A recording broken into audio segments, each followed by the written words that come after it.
man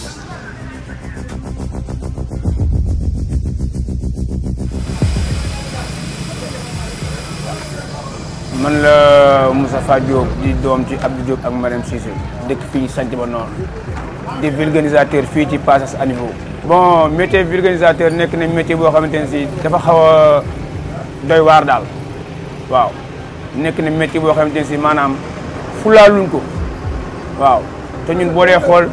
vulgarisateur moo yor réew mi mais kenn joxuñ suñu gëdd daal.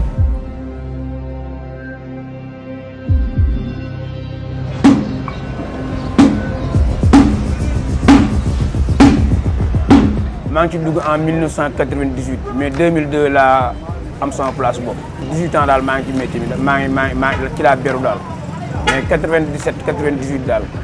laa jàng métier bi. waaw mais wax dëgg yàlla moom métier moom macha allah waaw pratiquement waaw ci njëkk a liggéey waaw ci laa bokk mais léegi dafa xaw a yàqu nag bari na trop parce que léegi dafa nekk da ngay gis nit koo xam ne day am ñaari démonté xam nga rek. jonkan fen rek ubba place boo dee xool léegi da ngay dox ci dëkk bi ak gis lu mel ni cantine rek nga samp sa place par rapport ak man ak ay samay consorts yi ne fii ay ñoom góoraay yooyu ñun moom dana yor suñu place di fay suñu location yëpp waaw.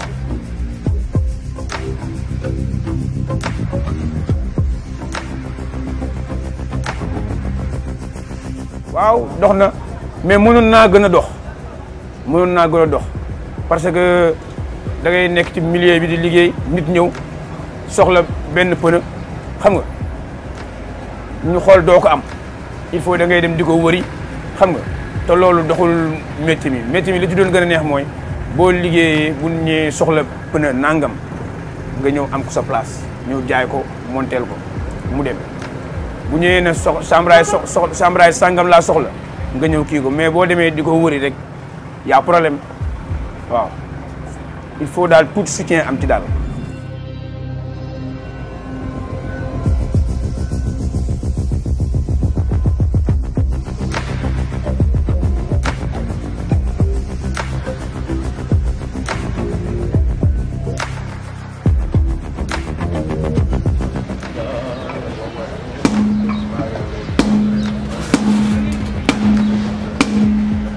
damaa ragal affaire ay banque ak ay borog yooyu man dama koo ragal waaw te comme defuma ko boobu ba léegi mën naa ñàkk ndax léegi damaa nekk sama doom mënuma toog ñëw fii nekk fii ñu may manque de respect di ma poñe naan ma sama nangam wala sama nangam te doom aussi nawle la quoi wax dëgg yàlla waaw. moo tax man daal naa nekk ci li may nekk rek ba yàlla dikk. parfois mën nga ñëw defaral nit pneu mu dem ñëw ne la pneu bi dama ko defaral léegi mu peer waaw. su ma demoon ci diw du demee noonu xam nga parfois nga liggéeyee nit yàqal ko te liggéey ak yàq ñoo ànd mën nga liggéeyee nit yàqal ko mu taxaw ne la fay ma waaw boobaa da ngay fay waaw li ci nekk daal moom bari na su ma la ko doon limal fii ba suba du ma fi jóge.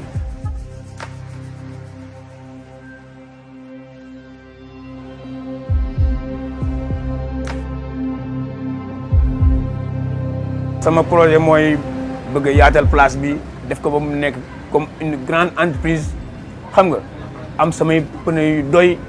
samay kii yu doy di liggéey service yi xam nga luñ ne waaye soxla boo nee place boo nee place Tafa rek am na ko rek bu ne nangam am na rek ñu ne nañ dem xooli place Tafa loolu daal mooy samay projet yaatal ko bu nekk entreprise ba sax ba mu weesu fii. ba mu am ay yeneen place damay wax ak ay nit mais soo am na nit ñoo xam ne da ngay wax ak ñoom mais boo day dem ba ci biir après dootoo leen gis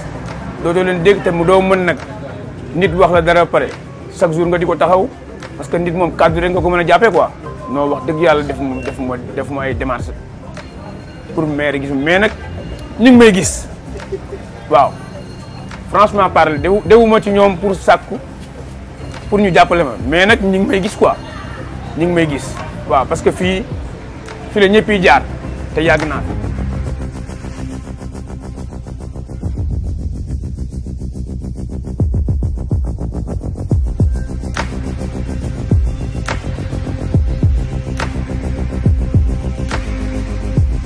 maa ngi gërëm ñëpp maa ngi sant ñëpp lii tamit wax ni métier mi métier noble la waaw bu fekkente ni am nga ay moyens nekk ci mën nga cee am lu ne waaw du métier boo xamante ne si métier naka sa xaddang la boo gisee métier mi da ngay xeeb mais wax dëgg yàlla si toutefois nga am ay yenn moyens moom mën nga cee am lu ne bu ma xëyee liggéey dana am sama junni suma junni boobu ci laay dépensé neexal ci yéen booy quelque yu may jàppale bu ma xëyaati suba nekkaat ci noonu waaw l'essentiel daal man genre maintien laa koy def bu ma fexe ba borom place bi bu ma fayee ko location fexe bi tamit nu may fayee sama courant waaye moom mënumaa denc dara